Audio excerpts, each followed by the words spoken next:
Good afternoon to all. Myself, Sri G.D. Kadalagi, lecturer in sociology, KLE Societies, GI, Bhagyavadi, Arts, Science and Commerce, BU College, Nipani. We are discussing about the second unit, basic concepts. Already we discussed about first concept about society and another one concept community. In this concept already we discussed meaning, definition and one element of community.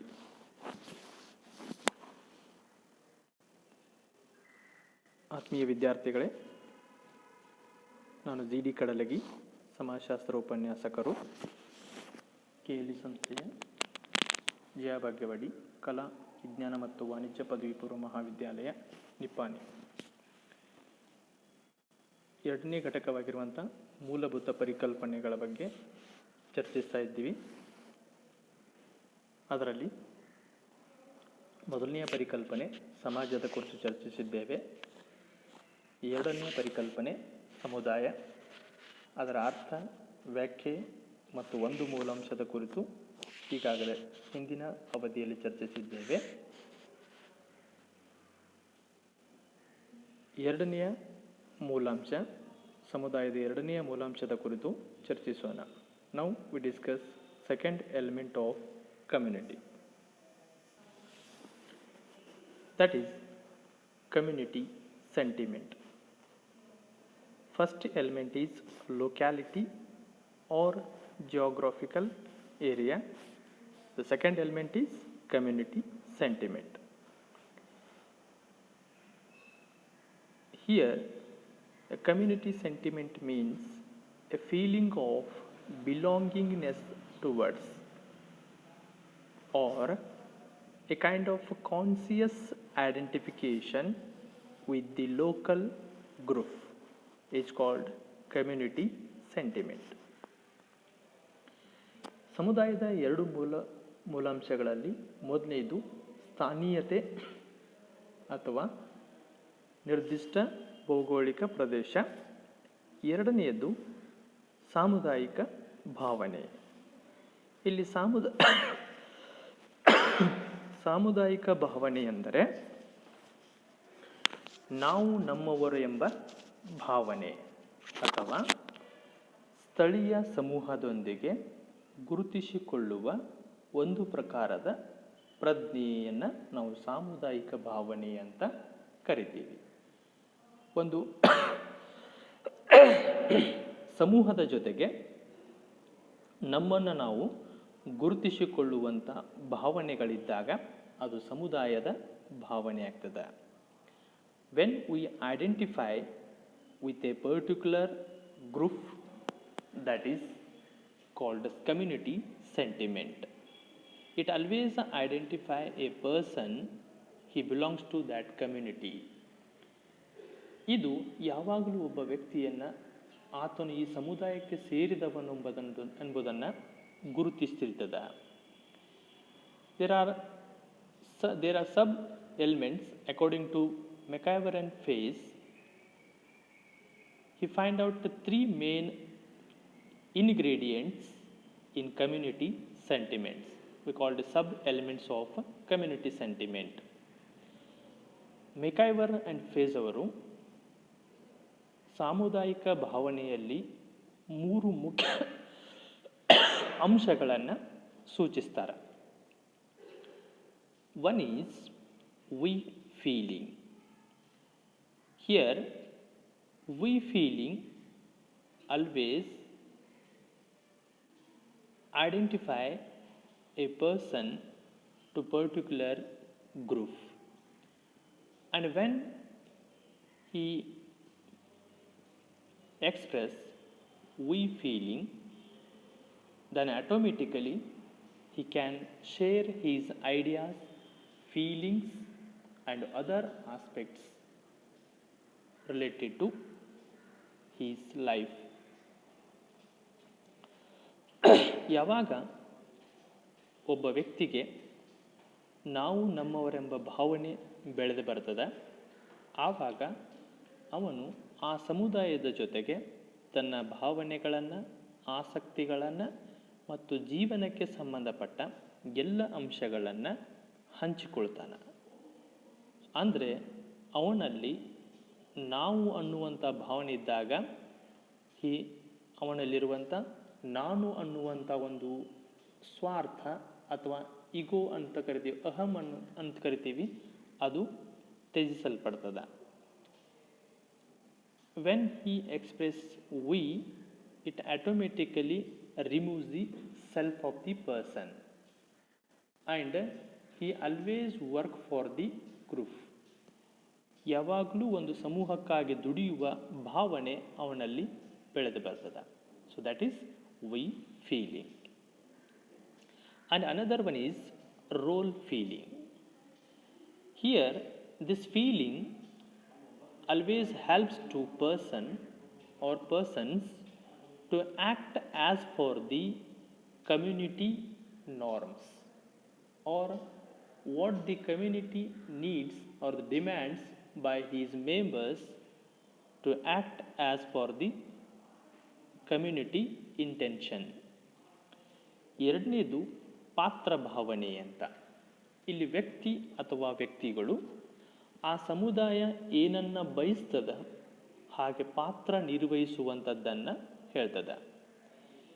ಇಲ್ಲಿ ಆ ಸಮುದಾಯದಲ್ಲಿ ವ್ಯಕ್ತಿ ತನಗೆ ಇರುವಂತಹ ಒಂದು ಪಾತ್ರವನ್ನು, ಅಂತಸ್ತಿಗನುಗುಣವಾಗಿ ತನ್ನ ಪಾತ್ರವನ್ನು ನಿರ್ವಹಿಸಲಿಕ್ಕೆ ಸಾಧ್ಯ ಆಗ್ತದೆ.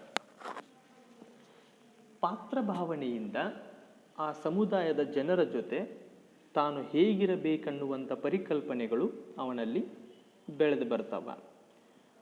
When they start act as for the community norms, then automatically they can adjust with community, they can interact on well base, so and he fulfill his role and status. ಸಮುದಾಯದ ಬಯಕೆಯಂತೆ ವ್ಯಕ್ತಿ ಪಾತ್ರವನ್ನು ನಿರ್ವಹಿಸಲಿಕ್ಕೆ ಪ್ರಾರಂಭಿಸಿದ ಅಂತಂದರೆ ಸಮುದಾಯದ ಬೇಡಿಕೆಗಳು, ಅವಶ್ಯಕತೆಗಳು ಈಡೇರಿಸಲ್ಪಡ್ತವ, ಸಮುದಾಯದ ನಿಯಮಗಳು ಈಡೇರಿಸಲ್ಪಡ್ತವ. ಸೊ ಆ ಕಾರಣಕ್ಕಾಗಿ ಪಾತ್ರ ಭಾವನೆ ಅನ್ನುವಂಥದ್ದು ಬಹುಮುಖ್ಯವಾಗಿರ್ತದೆ. ಆ ಸಮುದಾಯದ ಸದಸ್ಯನಾಗಿ ಏನನ್ನ ಮಾಡಬೇಕು, ಹೇಗಿರಬೇಕನ್ನುವಂಥ ಪರಿಕಲ್ಪನೆಗಳು ಬೆಳೆದಾಗ ಅವನನ್ನು ತನ್ನ ಅಂತಸ್ತು ಅಥವಾ ಪಾತ್ರವನ್ನು ಅಥವಾ ಸ್ಥಾನಮಾನ ಮತ್ತು ಪಾತ್ರವನ್ನು ವ್ಯವಸ್ಥಿತವಾಗಿ ನಿರ್ವಹಿಸಲಿಕ್ಕೆ ಸಾಧ್ಯ ಆಗ್ತದೆ. Then another one, dependency feeling. Here dependency feeling also an element of community sentiment. Here every member of the community, he always depend upon another one. He may be depend upon a family, depend upon on family, depend upon on neighbors or community people. That dependency feeling always integrate the people or community members, and the dependency feeling always protect the members of the community, as well as the dependency feeling helps to conduct all activities on the basis of group or with the help of group. ಅವಲಂಬನೆಯ ಭಾವನೆ ಅನ್ನುವಂಥದ್ದು ಸಮುದಾಯದಲ್ಲಿ ಜನರಲ್ಲಿ ಒಂದು ಅವಲಂಬನೆಯ ಭಾವನೆ ಅನ್ನುವಂಥದ್ದು ಅವರಿಗೆ ಸಮುದಾಯದ ಮೇಲಿರುವಂಥ ಒಂದು ಏಕತೆಯ ಭಾವನೆಯನ್ನು ಅಥವಾ ಸಮುದಾಯದ ಜೊತೆಗೆ ಯಾವಾಗಲೂ ಇರಬೇಕನ್ನುವಂಥ ಭಾವನೆಯನ್ನು, ಜೊತೆಗೆ ಭದ್ರತೆಯಂತಹ ಅಂಶಗಳು ಇದರಿಂದ ಲಭ್ಯವಾಗ್ತವೆ. ಸಮುದಾಯದ ಜನರಲ್ಲಿ ಅವಲಂಬನೆಯ ಭಾವನೆ ಇದ್ದಾಗ ಅವರು ಯಾವತ್ತೂ ಆ ಸಮುದಾಯದಿಂದ ಪ್ರತ್ಯೇಕಿತಗೊಳ್ಳುವುದಿಲ್ಲ ಅಥವಾ ಸಮುದಾಯವನ್ನು ಬಿಟ್ಟು ಬದುಕಲಿಕ್ಕೆ ಸಾಧ್ಯವಿಲ್ಲ. ಏನೇ ಚಟುವಟಿಕೆ ಮಾಡಿದರೂ ಅಥವಾ ಕೆಲಸ ಕಾರ್ಯಗಳನ್ನು ಮಾಡಿದರೂ ಒಬ್ಬರು ಇನ್ನೊಬ್ಬರ ಮೇಲೆ ಅವಲಂಬಿಸಬೇಕಾಗಿರುವಂಥ ಸನ್ನಿವೇಶಗಳನ್ನು ಇದು ಸೂಚಿಸ್ತದೆ. ಕುಟುಂಬದ ಮೇಲೆ ಅವಲಂಬಿಸುವುದಾಗಲಿ, ನೆರೆಹೊರೆಯವರ ಮೇಲೆ ಅವಲಂಬಿಸುವುದಾಗಲಿ, ಅಥವಾ ಸಮುದಾಯದ ಮೇಲೆ ಅವಲಂಬಿಸುವುದಾಗಿರಬಹುದು. ಇವೆಲ್ಲ ಅವಲಂಬನೆಯ ಭಾವನೆಗಳು ಸಮುದಾಯದ ಪ್ರಮುಖ ಸಂಗತಿಗಳಾಗಿರ್ತಾವೆ. ಯಾಕೆ ಅಂತಂದರೆ ಮಾನವ ಏಕಾಂಗಿಯಾಗಿ ಯಾವುದೇ ಕಾರ್ಯ ಕೆಲಸಗಳನ್ನು ಮಾಡಲಿಕ್ಕೆ ಸಾಧ್ಯವಿಲ್ಲದೇ ಇರೋದರಿಂದ, ತನ್ನ ಭಾವನೆಗಳನ್ನು ಪರಸ್ಪರ ಹಂಚಿಕೊಳ್ಳಲಿಕ್ಕೆ ಸಾಧ್ಯವಾಗದೇ ಇರೋದರಿಂದ ಅವನು ತನ್ನ ಭಾವನೆಗಳನ್ನು ಹಂಚಿಕೊಳ್ಳಿಕ್ಕೆ, ಉದ್ದೇಶಗಳನ್ನು ಈಡೇರಿಸಿಕೊಳ್ಳಿಕ್ಕೆ, ಕಾರ್ಯಗಳನ್ನು ನಿರ್ವಹಿಸಲಿಕ್ಕೆ ಒಬ್ಬ ಇನ್ನೊಬ್ಬನ ಮೇಲೆ ಅವಲಂಬಿಸಲೇಬೇಕಾಗ್ತದೆ. ಸೊ ಈ ಅವಲಂಬನೆಯ ಭಾವನೆಯೇ ಸಮುದಾಯದ ಭಾವನೆಯಾಗಿ ಬೆಳೆದು ಬಂದದ್ದನ್ನು ನಾವು ಕಾಣ್ತೀವಿ.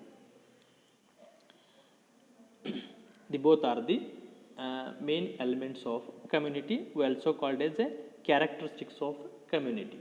ಇವೆರಡೂ ಮೂಲಾಂಶಗಳನ್ನು ಸಮುದಾಯದ ಪ್ರಮುಖ ಮೂಲಾಂಶಗಳು ಅಂತಲೂ ಕೂಡ ಕರಿತೀವಿ, ಲಕ್ಷಣಗಳು ಕೂಡ ಅಂತಲೂ ಕರಿತೀವಿ.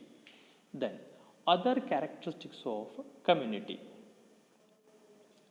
ಸಮುದಾಯದ ಇತರ ಗುಣಲಕ್ಷಣಗಳು. Third character is stability or relative permanence. We know that communities are more stable. Relevantly, they are permanent in their nature. So, here, when group needs and necessities, aims and objectives always going on or continues up to the community always presents. It means here the group necessities and group needs cannot come to the end, the community cannot come to the end. ಮೂರನೆಯ ಗುಣಲಕ್ಷಣ ಸ್ಥಿರತೆ ಅಥವಾ ಸಾಪೇಕ್ಷ ಶಾಶ್ವತತೆ. ಇಲ್ಲಿ ಸಮೂಹ ಅನ್ನುವಂಥದ್ದು ಸ್ಥಿರವಾದದ್ದು, ಹೆಚ್ಚು ಶಾಶ್ವತವಾದದ್ದು. ಏಕೆಂದರೆ ಸಮೂಹದಲ್ಲಿ ಇರುವಂಥ ಮಾನವರ ಆಸಕ್ತಿಗಳು, ಉದ್ದೇಶಗಳು, ಬಯಕೆಗಳು ಎಲ್ಲಿಯವರೆಗೆ ಇರುತ್ತವೆಯೋ ಅಲ್ಲಿಯವರೆಗೆ ಅವರು ಒಂದೇ ಕಡೆ ಒಂದು ಸಮೂಹದಲ್ಲಿ ನೆಲೆಸಬೇಕಾಗ್ತದೆ. ಸೊ ಅವುಗಳಿಗೆ ಕೊನೆ ಅನ್ನುವಂಥದ್ದು ಇಲ್ಲವೇ ಇಲ್ಲ. ಮಾನವನ ಉದ್ದೇಶಗಳಿಗೆ, ಬಯಕೆಗಳಿಗೆ ಅಥವಾ ಅವಶ್ಯಕತೆಗಳಿಗೆ ನಿಶ್ಚಿತ ಕೊನೆ ಇಲ್ಲದೇ ಇರುವಾಗ ಸಮುದಾಯಗಳು ಕೂಡ ಮಾನವನ ಜೊತೆಗೇನೆ ನಿರಂತರವಾಗಿ ಉಳಿದುಕೊಂಡು ಬರ್ತಾವಂತ. ಅಂದರೆ ಸಮುದಾಯಗಳು ಹೆಚ್ಚು ಶಾಶ್ವತವಾಗಿರುವಂಥದ್ದನ್ನು ನಾವು ಕಾಣ್ತೀವಿ. And communities always abstract, concrete in nature, and they are providing some necessities of the person, so they always continue. ಸಮುದಾಯಗಳು ಮೂರ್ತ ಸ್ವರೂಪದಲ್ಲಿದ್ದು ಕೆಲವೊಂದು ಭೌತಿಕ ಅವಶ್ಯಕತೆಗಳನ್ನು ಮಾನವನಿಗೆ ಈಡೇರಿಸ್ತಾ ಹೋಗೋದರಿಂದ ಅವು ನಿರಂತರವಾಗಿ ಮುಂದುವರಿತಾವ. Then another one character, naturalness. Communities are origin naturally. They are origin spontaneously. Where there is a pure wind or climate, water resources, fertile land, well settled area, they always help to settle a group of people permanently, and that geographical area developed as a community. It means here almost all communities are spontaneous in nature, spontaneous origin in nature, and they have natural characters. ಸಮುದಾಯಗಳು ಸ್ವಾಭಾವಿಕವಾದವು, ಅಂದರೆ ಅವು ಸ್ವಾಭಾವಿಕವಾಗಿಯೇ ಬೆಳೆದು ಬರ್ತಾವಂತ. ಮಾನವನಿಗೆ ಬೇಕಾಗಿರುವಂಥ ಒಂದು ಶುದ್ಧ ವಾತಾವರಣ, ನೀರಿನ ಮೂಲಗಳು, ಫಲವತ್ತಾದ ಮಣ್ಣು, ತನ್ನ ಜೀವನ ನಿರ್ವಹಣೆಗೆ ಬೇಕಾಗಿರುವಂಥ ಮೂಲಗಳು ಎಲ್ಲಿ ಲಭ್ಯವಾಗ್ತವ ಅಲ್ಲಿ ಜನರು ನೆಲೆಸಲಿಕ್ಕೆ ಪ್ರಾರಂಭಿಸ್ತಾರೆ. ಸೊ ಹಾಗೆ ಜನ ಒಂದು ಕಡೆ ಒಂದು ನಿರ್ದಿಷ್ಟ ಭೌಗೋಳಿಕ ಪ್ರದೇಶದಲ್ಲಿ ನೆಲೆ ನಿಲ್ಲಲಿಕ್ಕೆ ಪ್ರಾರಂಭಿಸಿದರೆ ಸ್ವಾಭಾವಿಕವಾಗಿ ಅವು ಸಮುದಾಯಗಳಾಗಿ ಬೆಳೆದು ಬರ್ತಾವೆ. We know that all the civilizations established on the banks of river. ನಮಗೆ ಗೊತ್ತಿರುವ ಹಾಗೆ ಎಲ್ಲ ಸಮುದಾಯಗಳು ಹುಟ್ಟಿಕೊಂಡಿದ್ದು ನದಿಯ ದಡದ ಮೇಲೆ ಅಂತ. ಅಂದರೆ ಆ ಸಮಾಜ ಅಥವಾ ಸಮುದಾಯಗಳ ಉಗಮ ಆ ಒಂದು ನದಿ ಅನ್ನುವಂಥದ್ದು, ಫಲವತ್ತಾದ ಮಣ್ಣು ಅನ್ನುವಂಥದ್ದು, ನೀರಿನ ಮೂಲ ಅನ್ನುವಂಥದ್ದು ಅದು ಬೆಳೆದು ಬರಲಿಕ್ಕೆ ಕಾರಣ ಆಗಿರುವಂಥದ್ದು. ಆ ಕಾರಣಕ್ಕಾಗಿ ಹೆಚ್ಚು ಕಡಿಮೆ ಸಮುದಾಯಗಳು ಸ್ವಾಭಾವಿಕವಾಗಿಯೇ ಉಗಮಗೊಳ್ತವ ಅಥವಾ ಬೆಳೆದು ಬರ್ತವ ಅನ್ನೋದನ್ನು ನಾವು ಕಾಣ್ತೀವಿ. Then another one feature of community is that size of the community. Here some communities small in size and some are large in size. It depends upon the total number of population or the density of population. It decide its size. ಸಮುದಾಯದ ಗಾತ್ರ ಒಂದು ಕೂಡ ಸಮುದಾಯದ ವಿಶಿಷ್ಟ ಲಕ್ಷಣ ಅಂತ ಕರಿತೀವಿ. ಕೆಲವೊಂದು ಸಮುದಾಯಗಳು ಅತಿ ಚಿಕ್ಕ ಸಮುದಾಯಗಳಿದಾವ, ಇನ್ನು ಕೆಲವೊಂದು ಅತಿ ದೊಡ್ಡ ಸಮುದಾಯಗಳಿದಾವ. ಅವು ಜನಸಂಖ್ಯೆಯ ಗಾತ್ರ, ಜನಸಾಂದ್ರತೆಯ ಪ್ರಮಾಣದ ಮೇಲೆ ಅದರ ಗಾತ್ರ ವ್ಯತ್ಯಾಸಗೊಳ್ಳುವಂಥದ್ದನ್ನು ನಾವು ಕಾಣ್ತೀವಿ. Tribal community is a small community and urban community is a large community or nation is a large community. So here the number of population or people and covered geographical area, the wider geographical area, it decide the size of the community. ಜನಸಂಖ್ಯೆಯ ಪ್ರಮಾಣ, ಆಮೇಲೆ ಭೌಗೋಳಿಕ ವ್ಯಾಪ್ತಿ, ಆ ಸಮುದಾಯದ ಭೌಗೋಳಿಕ ವ್ಯಾಪ್ತಿ, ಇವು ಸಮುದಾಯದ ಗಾತ್ರವನ್ನು ನಿರ್ಧರಿಸ್ತಾವ, ಅದರ ಗಾತ್ರವನ್ನು ಸೂಚಿಸ್ತಾವ. So all communities are not same in size. ಎಲ್ಲ ಸಮುದಾಯಗಳು ಒಂದೇ ಗಾತ್ರವನ್ನು ಹೊಂದಿರಲಿಕ್ಕೆ ಸಾಧ್ಯವಿಲ್ಲ ಅಂತ. They always change from one community to another. ಒಂದು ಸಮುದಾಯದಿಂದ ಇನ್ನೊಂದು ಸಮುದಾಯಕ್ಕೆ ಅದರ ಗಾತ್ರ ವ್ಯತ್ಯಾಸಗೊಳ್ಳುವಂಥದ್ದನ್ನು ನಾವು ಕಾಣ್ತೀವಿ. Then social control. We also found another one character in community, that social control. There is also social control to control the behavior and the activities of the person as well as the behavior and activity of the community. It may be informal or informal nature. Some communities follow informal means of social control and some communities follow formal means of social control for the control of their community or the members of the community. ಸಮುದಾಯದ ಇನ್ನೊಂದು ಗುಣ ಸಾಮಾಜಿಕ ನಿಯಂತ್ರಣ. ಪ್ರತಿಯೊಂದು ಸಮುದಾಯಗಳು ತಮ್ಮದೇ ಆಗಿರುವಂಥ ಒಂದು ಸಾಮಾಜಿಕ ನಿಯಂತ್ರಣದ ಸಾಧನಗಳನ್ನು ಹೊಂದಿರ್ತಾವ. ಕೆಲವೊಂದು ಸಮುದಾಯಗಳಲ್ಲಿ ಔಪಚಾರಿಕ ಸಾಮಾಜಿಕ ನಿಯಂತ್ರಣ ಸಾಧನಗಳಿದ್ದರೆ, ಇನ್ನು ಕೆಲವೊಂದು ಸಮುದಾಯಗಳಲ್ಲಿ ಅನೌಪಚಾರಿಕ ಸಾಮಾಜಿಕ ನಿಯಂತ್ರಣದ ಸಾಧನಗಳಿರ್ತಾವ. In tribal as well as village community, informal means of social control like folkways, morals, customs, traditions, they control the behavior and activities of the members. ಆದಿವಾಸಿ ಮತ್ತು ಗ್ರಾಮೀಣ ಸಮುದಾಯದಂಥ ಸಮುದಾಯಗಳಲ್ಲಿ ಅನೌಪಚಾರಿಕ ಸಾಮಾಜಿಕ ನಿಯಂತ್ರಣದ ಸಾಧನಗಳಾದ ಲೋಕಾಚಾರಗಳು, ನೈತಿಕ ನಿಯಮಗಳು, ಪದ್ಧತಿಗಳು, ಸಂಪ್ರದಾಯಗಳು ಅಲ್ಲಿಯ ಆ ಸಮುದಾಯದ ಜನರ ವರ್ತನೆಗಳನ್ನು ಮತ್ತು ಚಟುವಟಿಕೆಗಳನ್ನು ನಿಯಂತ್ರಿಸ್ತಾವ. And in urban society or urban community or educated forward community, the formal means of social control, they control the behavior and activities of the members. ನಗರ, ಶಿಕ್ಷಿತ, ಔದ್ಯೋಗಿಕ ಮುಂದುವರಿದಂಥ ಸಮುದಾಯಗಳಲ್ಲಿ ಔಪಚಾರಿಕ ಸಾಧನಗಳು ಲಾ, ಪೊಲೀಸ್, ಆರ್ಮಿ, ಕಾನೂನು, ಸೈನ್ಯ, ಶಿಕ್ಷಣದಂಥವುಗಳು ಅಲ್ಲಿಯ ಜನರ ವರ್ತನೆ ಮತ್ತು ಚಟುವಟಿಕೆಗಳನ್ನು ನಿಯಂತ್ರಿಸ್ತವ.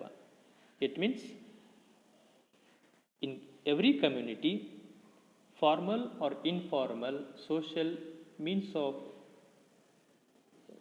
means of social control they always played important role. ಪ್ರತಿಯೊಂದು ಸಮುದಾಯದಲ್ಲಿ ಔಪಚಾರಿಕ ಅಥವಾ ಅನೌಪಚಾರಿಕ ಸಾಮಾಜಿಕ ನಿಯಂತ್ರಣದ ಸಾಧನಗಳು ಪ್ರಮುಖ ಪಾತ್ರ ವಹಿಸ್ತಾವಂತ. Then a specific name. Every community has its own specific name. The community identifies only with the help of the specific name. The name may be comes by nature or it comes by ancestors, through ancestors, or maybe it comes how and where it origin. ಪ್ರತಿಯೊಂದು ಸಮುದಾಯಗಳಿಗೂ ಒಂದು ವಿಶಿಷ್ಟ ಹೆಸರಿರ್ತದೆ. ಆ ಸಮುದಾಯಗಳು ಗುರುತಿಸಲ್ಪಡೋದೇ ಆ ವಿಶಿಷ್ಟ ಹೆಸರಿನಿಂದ. ಆ ಭೌಗೋಳಿಕ ಪ್ರದೇಶಗಳು, ಆ ಸಮುದಾಯಗಳಿರುವಂಥ ಭೌಗೋಳಿಕ ಪ್ರದೇಶಗಳು ಹೆಸರಿನಿಂದ ಗುರುತಿಸಲ್ಪಡ್ತವ.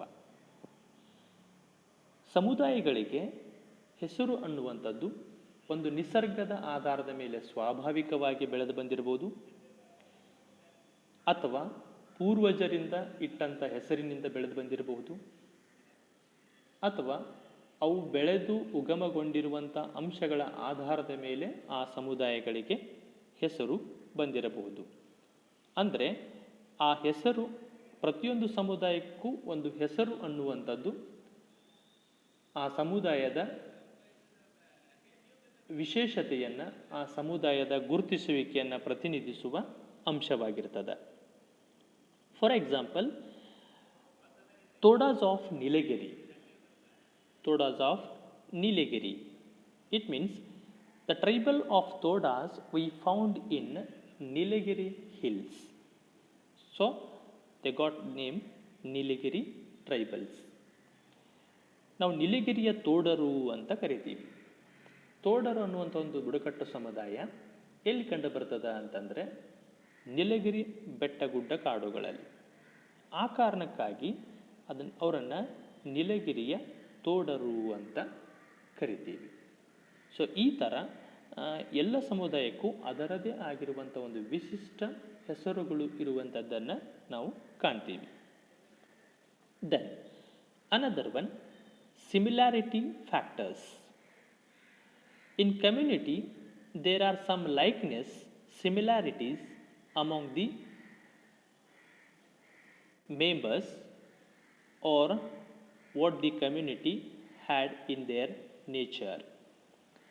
ಸಮುದಾಯದಲ್ಲಿ ಕೆಲವೊಂದು ಸಾಮ್ಯತೆಗಳು, ಹೋಲಿಕೆಯ ಅಂಶಗಳಿರ್ತಾವೆ. ಸಮುದಾಯದ ಜನರಲ್ಲಿ, ಸಮುದಾಯಗಳಲ್ಲಿ ಕೆಲವೊಂದು ಸಾಮ್ಯತೆ ಅಥವಾ ಹೋಲಿಕೆಯ ಅಂಶಗಳನ್ನು ಕಾಣ್ತೀವಿ. Especially in the AIIMS and objectives of the community people, their feelings, their activities or occupation, profession, and the nature of the society, behavior of the members, and their culture. So here some similarities. ಸಮುದಾಯದ ಜನರಲ್ಲಿ ಅವರ ಗುರಿ ಉದ್ದೇಶಗಳು, ಆಸಕ್ತಿಗಳು, ಅವಶ್ಯಕತೆಗಳು, ವರ್ತನೆಗಳು, ಆಚರಿಸುವ ಸಂಸ್ಕೃತಿ, ಮಾತನಾಡುವ ಭಾಷೆ, ನಡೆದುಕೊಳ್ಳುವ ರೀತಿ ನೀತಿಗಳು, ಜೀವನ ಶೈಲಿ ಇವೆಲ್ಲದರಲ್ಲಿ ಒಂದು ಹೋಲಿಕೆಯ ಅಂಶಗಳನ್ನು, ಆ ಸಮುದಾಯದ ಜನರಲ್ಲಿ ಹೋಲಿಕೆಯ ಅಂಶಗಳನ್ನು ಕಾಣ್ತೀವಿ. And come to the community level, here the locality, specific name and other aspects they had common nature. ಸಮುದಾಯಗಳ ದೃಷ್ಟಿಗೆ ಬಂದಾಗ ಎಲ್ಲ ಸಮುದಾಯಗಳಿಗೂ ಒಂದು ನಿರ್ದಿಷ್ಟ ಭೌಗೋಳಿಕ ಪ್ರದೇಶ ಇರ್ತದೆ. ಆಮೇಲೆ ಎಲ್ಲ ಸಮುದಾಯಗಳಿಗೂ ಅದರದೇ ಆಗಿರುವಂಥ ಒಂದು ವಿಶಿಷ್ಟ ಹೆಸರಿರ್ತದೆ. ಎಲ್ಲ ಸಮುದಾಯಗಳಲ್ಲಿಯೂ ಕೂಡ ಅದರದೇ ಆಗಿರುವಂಥ ಒಂದು ವೃತ್ತಿ ಸಂಸ್ಕೃತಿ ಇರ್ತದೆ. ಸೊ ಈ ಥರ ಅವುಗಳಲ್ಲಿ ವ್ಯತ್ಯಾಸ ಇದ್ದರೂ ಕೂಡ ಒಂದು ಸಾಮ್ಯತೆಯ ಹೋಲಿಕೆಯ ಕೆಲವೊಂದು ಅಂಶಗಳನ್ನು ನಾವು ಸಮುದಾಯದಲ್ಲಿ ಗುರುತಿಸ್ತೀವಿ. Then wider objectives. In community the objectives are always wider in sense, because the community always relatively permanent and always it fulfill the needs and necessities of the community members, so it always had a wider objectives. ಸಮುದಾಯದ ವಿಶಾಲ ಉದ್ದೇಶಗಳು.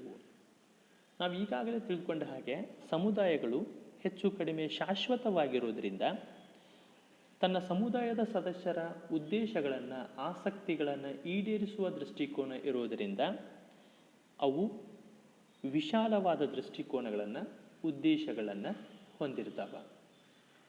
For example, AIIMS and objectives of the nation, AIIMS and objectives of the UNO, they are always wider in nature.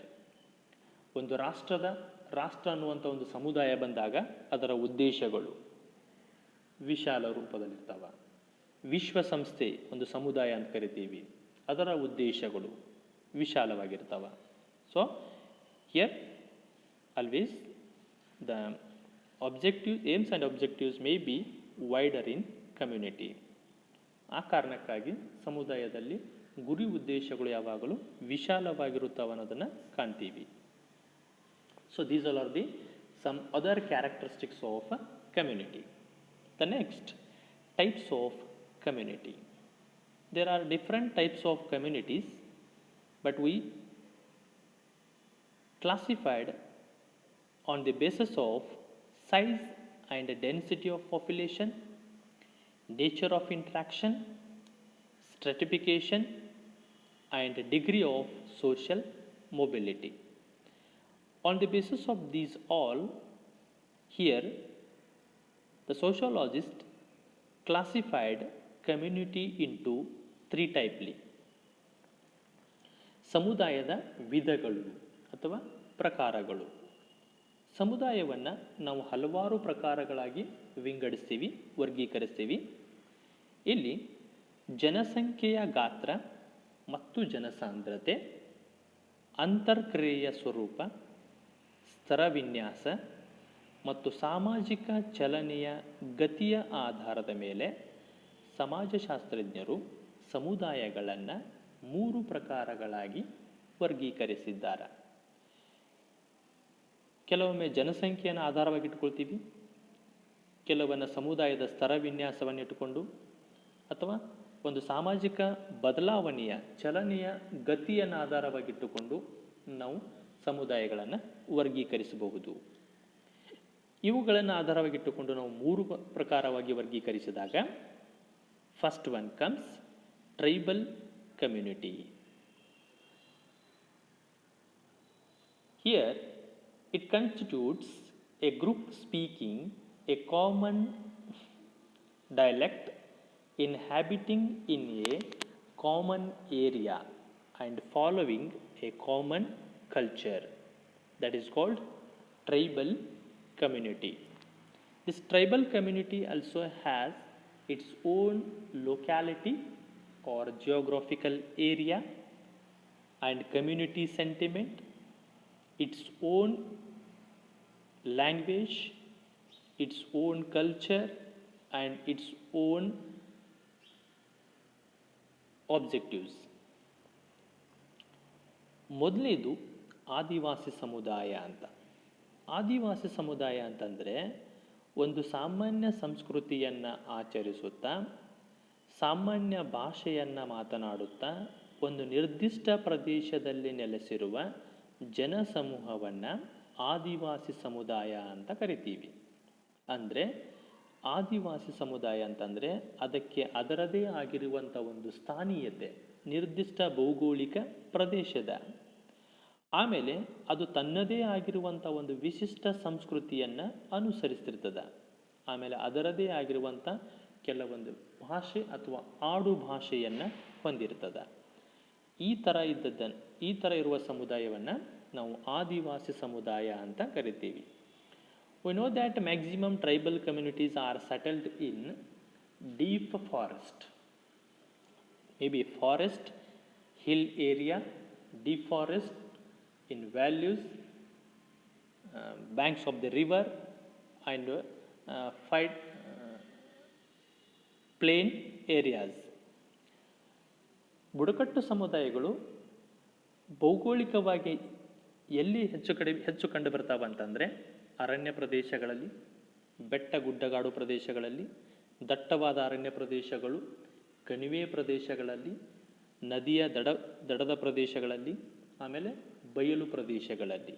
So ಈ ಭೌಗೋಳಿಕ ಪ್ರದೇಶವನ್ನು ಈ ಬುಡಕಟ್ಟು ಸಮುದಾಯಗಳು ವಾಸಿಸುವ ನೆಲೆಯನ್ನಾಗಿ ಆಯ್ಕೆ ಮಾಡಿಕೊಂಡಿರ್ತವೆ. Some tribal communities like Naga, Soliga, even other Konda, Ho ಬುಡಕಟ್ಟು ಸಮುದಾಯ, ಕಾಡು ಕುರುಬ, ಜೇನು ಕುರುಬ, there are different type of tribal communities. ಕೆಲವೊಂದು ಬುಡಕಟ್ಟು ಸಮುದಾಯಗಳನ್ನು ತೆಗೆದುಕೊಂಡ್ರೆ ನಾಗ, ಸೋಲಿಗ, ಹೂ ಬುಡಕಟ್ಟು ಸಮುದಾಯ, ಗೊಂಡ, ಮುಂಡ, ಕಾಡು ಕುರುಬ, ಜೇನು ಕುರುಬ, ಸೊ ಇವೆಲ್ಲ ಬುಡಕಟ್ಟು ಸಮುದಾಯಗಳು, ಭಾರತದಲ್ಲಿರುವಂಥ ಕೆಲವೊಂದು ಬುಡಕಟ್ಟು ಸಮುದಾಯಗಳು. Second one, rural community. It is homogeneous in nature, relatively smaller in size, and has a dominancy of primary relations, is called rural community. A rural community is always small in size. Compared to the tribal community, it is big, and always it is homogeneous in nature. The rural community also has its own culture. In rural community, the primary relations are more dominant. Aims and objectives are simple and common, and the nature of the community, nature of the people, they are always simple. ಎರಡನೇದು ಗ್ರಾಮೀಣ ಸಮುದಾಯ ಅಂತ. ಗ್ರಾಮೀಣ ಸಮುದಾಯ ಅಂತಂದರೆ ಚಿಕ್ಕ ಗಾತ್ರವನ್ನು ಹೊಂದಿರುವ, ಪ್ರಾಥಮಿಕ ಸಂಬಂಧಗಳು ಪ್ರಬಲವಾಗಿರುವ, ಏಕರೂಪಿ ಸ್ವರೂಪದ ಸಮುದಾಯವನ್ನು ನಾವು ಗ್ರಾಮೀಣ ಸಮುದಾಯ ಅಂತ ಕರಿತೀವಿ. ಆದಿವಾಸಿ ಸಮುದಾಯಗಳಿಗೆ ಹೋಲಿಕೆ ಮಾಡಿದರೆ ಗ್ರಾಮೀಣ ಸಮುದಾಯಗಳ ಗಾತ್ರ ಚಿಕ್ಕದಾಗಿರ್ತದೆ. ಗ್ರಾಮೀಣ ಸಮುದಾಯ ತನ್ನದೇ ಆಗಿರುವಂಥ ಒಂದು ಸರಳ ಸಂಸ್ಕೃತಿಯನ್ನು, ಸರಳ ಜೀವನ ಶೈಲಿಯನ್ನು ಹೊಂದಿರ್ತದೆ. ಇಲ್ಲಿ ಸಂಬಂಧಗಳು, ಪ್ರಾಥಮಿಕ ಸಂಬಂಧಗಳು ಹೆಚ್ಚು ಗಾಢವಾಗಿರ್ತವೆ, ಪ್ರಬಲವಾಗಿರ್ತವೆ. ನಗರ ಸಮುದಾಯಕ್ಕೆ ಹೋಲಿಕೆ ಮಾಡಿದರೆ ಇದು ಸರಳ ಸಮಾಜ. ನಗರದು ಸಂಕೀರ್ಣ ಸಮಾಜವಾದರೆ ಇದು ಸರಳ ಸಮಾಜ. ಆಮೇಲೆ ಇದನ್ನು ನಾವು ಏಕರೂಪಿ ಸಮುದಾಯ ಅಂತ ಕರಿತೀವಿ. ಯಾಕೆ ಅಂತಂದರೆ ಇಲ್ಲಿ ಈ ಸಮುದಾಯದ ಗುರಿ ಉದ್ದೇಶಗಳಾಗಿರ್ಬೋದು, ಆಸಕ್ತಿಗಳಾಗಿರ್ಬೋದು, ಅವಶ್ಯಕತೆಗಳಾಗಿರ್ಬೋದು ಏಕರೂಪಿಯಾಗಿರ್ತವೆ. There is no diversity, heterogeneity. There is no heterogeneity, here only homogeneous. ಸಾಮರಸ್ಯದ ಏಕರೂಪಿ ಸಮೂಹಗಳಾಗಿರ್ತಾವ ಅಂತ. So you know the names of the villages, different names surrounding, there are different villages and their name, we know their names. So ನಿಮ್ಗೆ ಗೊತ್ತಿರೋ ಹಾಗೆ ಗ್ರಾಮೀಣ ಪ್ರದೇಶಗಳ ಹೆಸರುಗಳು ನಿಮ್ಮ ಸುತ್ತಮುತ್ತಲೆಲ್ಲ ಗ್ರಾಮೀಣ ಸಮುದಾಯಗಳಿರ್ತಾವೆ. ಅವುಗಳ ಹೆಸರುಗಳನ್ನು ನೆನಪಿಸಿಕೊಂಡಾಗ they have a specific name, ಅವುಗಳಿಗೊಂದು ವಿಶಿಷ್ಟ ಹೆಸರಿರೋದನ್ನು ನಾವಿಲ್ಲಿ ಕಾಣ್ತೀವಿ. Last one, urban community. Urban community is heterogeneous in their nature and relatively it is bigger in size and has a dominancy. It has a dominance of secondary relationships. Compared to the tribal and village community, it is always heterogeneous in all aspects of nature and always bigger in size, as well as the relationships are always formal in nature, called secondary relations. ನಗರ ಸಮುದಾಯ ಅನ್ನುವಂಥದ್ದು, ನಗರ ಸಮುದಾಯ ಗಾತ್ರದಲ್ಲಿ ದೊಡ್ಡದಾಗಿರ್ತದೆ. ಮಾಧ್ಯಮಿಕ ಸಂಬಂಧಗಳು ಅಥವಾ ಔಪಚಾರಿಕ ಸಂಬಂಧಗಳು ಹೆಚ್ಚು ಪ್ರಬಲವಾಗಿರ್ತವೆ. ಇದು ಸಂಕೀರ್ಣ ಸ್ವರೂಪದ ಒಂದು ಸಮುದಾಯ. ಯಾಕೆ ಅಂತಂದರೆ, why we called it is a heterogeneous community. In a urban community, the peoples belongs to different race, they are practicing different culture, their aims and objectives and activities also different. ನಾವು ನಗರ ಸಮುದಾಯವನ್ನು ಯಾಕೆ ಸಂಕೀರ್ಣ ಅಂತ ಕರಿತೀವಿ ಅಂತಂದರೆ, ನಗರದ ಪ್ರದೇಶದ ಜನ ವೈವಿಧ್ಯಮಯವಾಗಿರುವಂಥ ಜನಾಂಗಕ್ಕೆ ಸಂಬಂಧಪಟ್ಟವರು, ವೈವಿಧ್ಯಮಯವಾಗಿರುವಂಥ ಸಂಸ್ಕೃತಿಯನ್ನು, ವೃತ್ತಿಗಳನ್ನು, ಜೀವನ ಶೈಲಿಯನ್ನು, ಆಮೇಲೆ ಗುರಿ ಉದ್ದೇಶ ಆಸಕ್ತಿಗಳು ಇವೆಲ್ಲದರಲ್ಲಿ ವೈವಿಧ್ಯತೆ ಇರ್ತದೆ, ವಿವಿಧತೆ ಇರ್ತದೆ. ಆ ಕಾರಣಕ್ಕಾಗಿ ಇದನ್ನು ಸಂಕೀರ್ಣ ಸಮುದಾಯ ಅಂತ ಕರಿತೀವಿ. We can't found simplicity in urban community. ನಗರ ಸಮುದಾಯದಲ್ಲಿ ಸರಳೀಕರಣ ಅನ್ನುವಂಥದ್ದನ್ನು ನಾವು ಕಾಣಲಿಕ್ಕೆ ಸಾಧ್ಯ ಇಲ್ಲ. So these 3 communities are differ from one another in size, nature as well as relationship. ಈ 3 ಸಮುದಾಯಗಳಲ್ಲಿ ಗಾತ್ರ, ಸಂಬಂಧ ಮತ್ತು ಸ್ವರೂಪದ ದೃಷ್ಟಿಯಿಂದ ಬೇರೆ ಬೇರೆ ಇರುವಂಥದ್ದನ್ನು ನಾವು ಕಾಣ್ತೀವಿ. Come to the conclusion. Community is a basic concept of sociology. Already we know that community is also a basic concept of sociology, and the above mentioned elements, they provides the clear picture about community.